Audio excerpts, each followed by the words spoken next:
¿Qué pasa, YouTube? What's up? How's it going, everybody? Have for y'all today, week 1 of PGBL Season 2. A quick thing, though, before we get into the actual video. Don't worry, all of these will not be post-commentated. I did say in my team building video that only week 1 should be commentated, and then from week 2 on out, we should be back to regular live commentary battles, because I know a majority of you guys like live comm as opposed to post-comm, or maybe I'll mix it up, I don't know, but hopefully live commentated will be coming for the league matches. So yeah, I didn't want to get the week 1 jitters like I did in GBA D League week 1 and just kind of get tossed. So yeah, hopefully that won't happen today because I was able to sit down and focus in this match. We are facing the Grim Marowak, coach of the Motown Marowaks. Quick apology for the glare in the background. I don't typically record this early in the morning, but I couldn't record this last night because yesterday I just felt absolutely terrible. So woke up early today and hopefully I'll be able to get this up around 1 p.m. That's the time me and Grim agreed to upload this. So yeah, if you guys may have missed my team builder, a link to that will be down in the description, as well as a link to my opponent, so definitely check them out. If you guys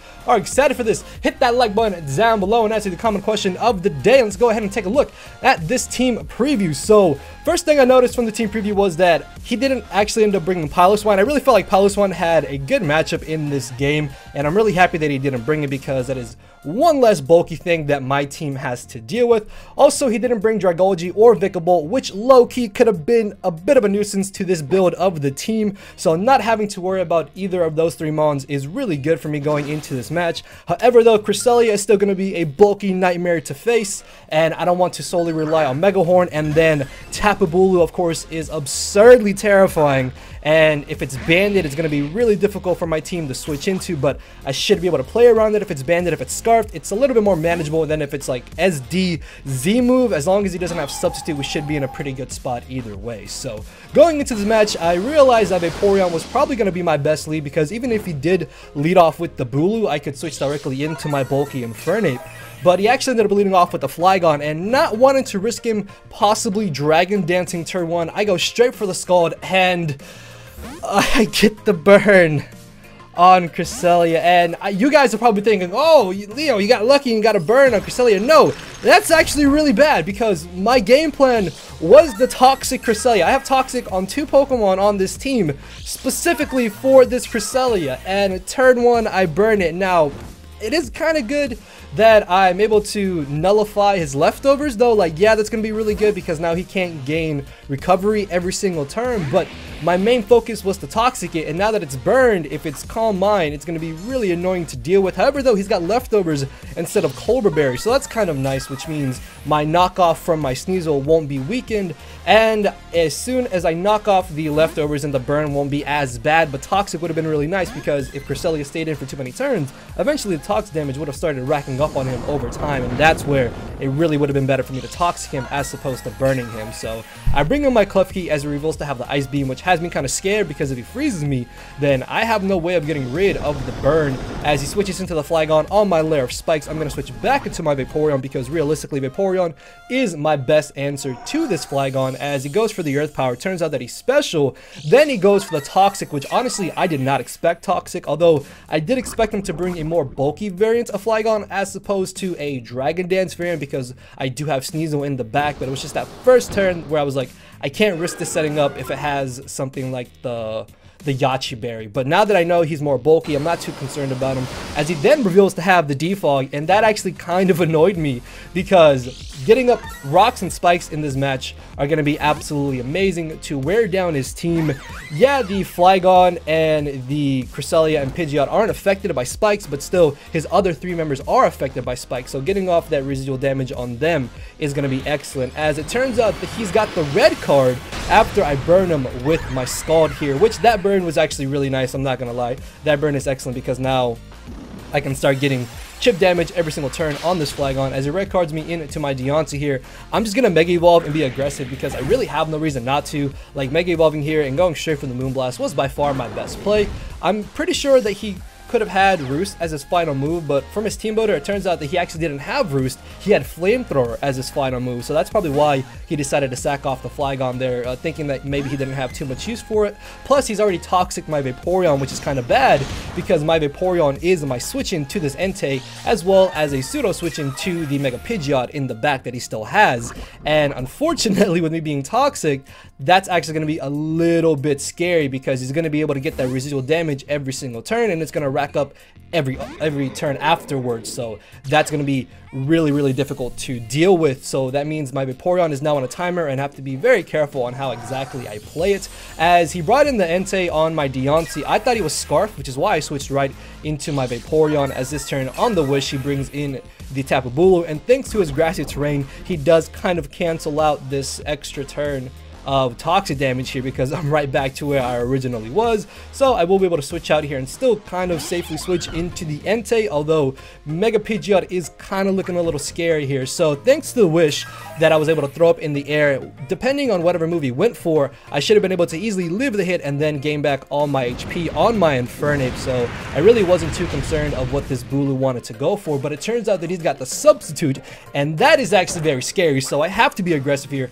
I need to go for the Flare Blitz. There is no chance that I can let this Bulu end up behind a Substitute, as he turns out to have the Stone Edge, and unfortunately he misses. Now in his team builder, he was Adamant Max Attack if I'm not mistaken, which Stone Edge only would have done about 40-ish%, and then you have to factor in the 6% that I would have gained from the grassy terrain there. So there was no way he would have been able to 2-hit KO me even if he had hit that Stone Edge, but he might have felt more inclined to stay in here, although him switching out still would have made a lot of sense even if he did hit the Stone Edge, because he doesn't want to risk losing Tapu Bulu, which again is an absolutely terrifying threat to my team, which is why I did decide to go for my Stealth Rocks. I felt like this was my best chance, because now getting up rocks, and with his Flygon being gone, he doesn't have Defog anymore. Now I can start getting that chip damage on the rest of his team and make it a lot easier for my Scolipede and my Cecil in the back to hopefully beat down his team.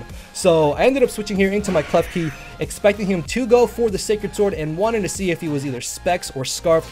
Judging by damage, he's definitely not Specs, so I'm going to be aggressive here on the off chance that maybe he wanted to switch up moves if he wasn't a choice Scarf set. But Play Rough would have guaranteed put the Keldeo in range of where my Sneasel's Aerial Ace or the Poison Jab from my Scolipede would have been able to knock him out. So I really felt like I didn't lose much in going straight for the Play Rough there, and I would have also been able to see if he was locked in to the Sacred Sword or not. As I catch the incoming Mega Pidgeot here, this is excellent because now I can go ahead and get on my light screen. Part of me thought that he wouldn't actually risk staying in here, because I could have possibly had the Thunder Wave, and if I had been able to paralyze this Mega Pidgeot, this thing actually wouldn't have been a problem whatsoever. But because this is definitely faster than most of my team, it is kind of a problem. But at this low amount of HP, and even after a Roost, he should be in range of where an Ice Shard from my X-Rebelt Sneasel in the back should be able to knock him out, as he reveals to have the Tailwind before switching out here. And actually, the fact that he has Tailwind is amazing prep on his part,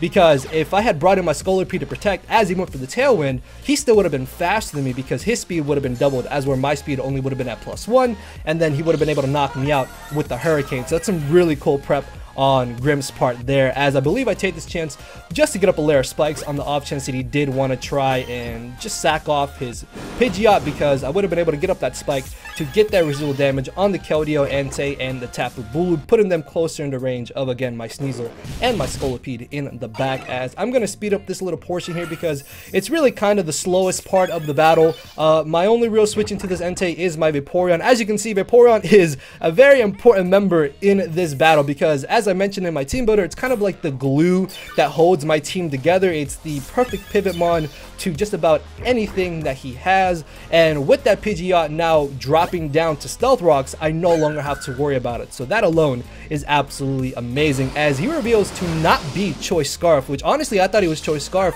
by the way he brought it in against my Mega Deontay earlier in the match. But now that I know he's not Scarf, that has me further thinking that Keldeo could be Scarf, because he switched it out automatically and he didn't switch up moves against my Klefki, but this Entei did switch up moves against my Vaporeon. So I have to keep that in mind as I catch the incoming Cresselia here with a Scald.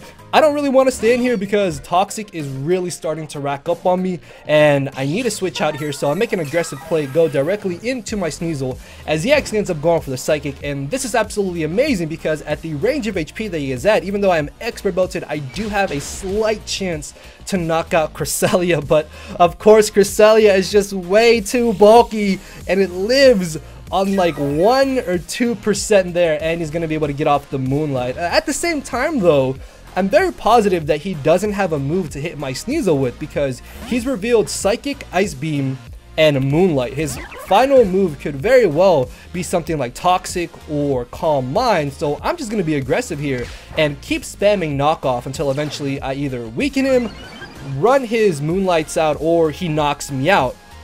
But he ends up making a bit of an odd play here into his Keldeo, and I'm not sure why he did that. I'm guessing, I guess it does make sense because he can just switch into my knockoff very easily, but I had Aerial Ace in the back, and I believe if I was actually Life Orb, not only would I have been able to knock out Cresselia, but I think at this range, it was a roll to knock out the Keldeo, so yeah, I don't really agree with that play, but I guess it does kind of help him out here because he's forced me out, but expecting him to Secret Sword, I make an aggressive play into my Deontay here, which unless he had gone for the Hydro Pump, there was no way he would have been able to knock me out anyway, so I really felt like switching directly into Deontay was a safe play on my part, as I'm going to be able to outspeed him, knock him out with the Power Gem. In comes the Entei, which I will definitely be able to knock this out with the Power Gem at this range of HP, and it turned out that his Entei was actually Assault Vested, which I did not once consider, honestly. Like that was pretty good prep on his part.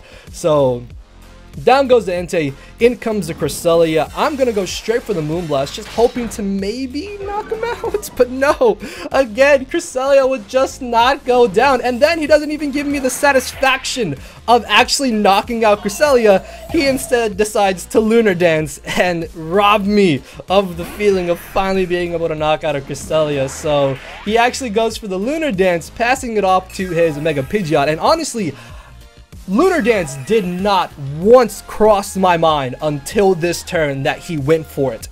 So I did kind of get a little bit worried here because this Mega Pidgeot could still realistically have a chance to win the match because of Tailwind, because my main way of trying to take this out was either going to be to Ice Shard it, which after rocks, he's not in range of an Ice Shard from my Expert Belt Sneasel, or it was going to be to outspeed him after protecting with my Scolipede. So I'm going to switch in here to my Vaporeon, essentially as Death Fodder. If for some reason I was able to live, I decided to go for the Wish there. That way, at least by bringing in my Klefki, I could take the Heat Wave after the Light Screen and then gain the Wish recovery, but he does end up knocking me out there with the Hurricane. Actually, I think he revealed to have the Steel Wing, which is pretty cool. So by going for the Light Screen here with my Klefki, I can ensure that my Sneasel in the back can now guarantee live 1 Heat Wave. Actually, I think I can live 2 depending on rolls, but they have to be like really low rolls. But what this is basically leading up to is me just trying to get off a little bit more damage on this Mega Pidgeot to guarantee putting it in range of where Sneasel can hopefully come in and knock him out with the Ice Shard. If one Ice Shard does not finish him off, he still is going to be taking that Toxic damage, and then the next turn I can Ice Shard him again, and even if he does end up knocking me out, it should be a double down thanks to the Toxic here. So I will be able to bring in my Sneasel, go straight for the Ice Shard, and I do just barely miss out on the KO, but realistically it's not even that bad because I believe after this turn of Toxic he does live, but he is definitely in range at this point where Ice Shard will be able to knock him out. And then his final Pokemon is going to be that Tapu Bulu in the back, which I still have my Scolipede and I still have my Infernape, which very easily should be able to beat the Tapu Bulu, and I'm very positive that Tapu Bulu doesn't learn agility or any kind of like speed boosting move like that. So even if I do miss Icicle Crash here, things shouldn't be that bad for me still, but thankfully Sneasel is well trained and I will be able to hit him up with these Icicle Crash, and that is going to be the victory in my favor. So very fun, good game for week 1 of PGBL. Again guys, week 2 and onwards should be live commentated. I will try my best to do that. So hopefully y'all did enjoy this. Hit that like button down below if you're excited for the Durham Druddigons to be in PGBL Season 2, and if we can hopefully take another championship. And make sure to answer the comment question of the day. With that being said, I will see you all later today with a Showdown Live, and tomorrow and next week with a week 2. So yeah, Later, everybody. No matter where you're at, I'm not here to make friends, it's time to attack and deplete your HP with a final smash. Don't make me turn around and pull a 6-foot hacks. 6 foot hacks, yeah. 6 foot hacks, yeah. 6 foot hacks.